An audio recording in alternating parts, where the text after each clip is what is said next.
Alors, est-ce que tu peux préciser pourquoi je t'ai choisi Eh bien, parce qu'en gestion de crise ou en gestion des incidents critiques, comme on appelle ça, Mm. on fait beaucoup de diffusing, de débriefing ou de retour d'expérience. Alors, on va peut-être voir ensemble les différences entre tout ça pour éviter d'être confusant, puisqu'un débriefing, ça peut avoir un rapport psychologique, donc plutôt paramédical, alors que là, on va plutôt parler du débriefing un peu plus opérationnel, un peu plus technique, on va parler du retour d'expérience, qu'on appelle aussi le REX ou le RETEX, parce qu'on adore les acronymes.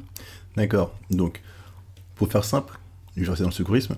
Quand un chef quand un chef d'équipe parle de débriefing, c'est pas le bon terme. Il devrait dire rétex ou retour d'expérience. Il peut dire débriefing, Mhm. c'est aussi un terme qui est utilisé, sauf que ça peut être un peu compliqué de savoir quand tu es sur un poste de secourisme. Parfois, on peut avoir à faire un débriefing psychologique, notamment quand on a eu un décès. Mhm. Là, si on parle d'un débriefing psychologique et qu'en même temps ton chef d'équipe te parle du débriefing, qui là fait référence à un débriefing plus opérationnel, ça peut être un peu confus pour les secouristes et aussi pour tous ceux qui sont impliqués, les témoins ou les victimes. Donc on va préférer avoir un acronyme différent et une appellation différente pour être sûr qu'on parle tous bien de la même chose en fait. D'accord.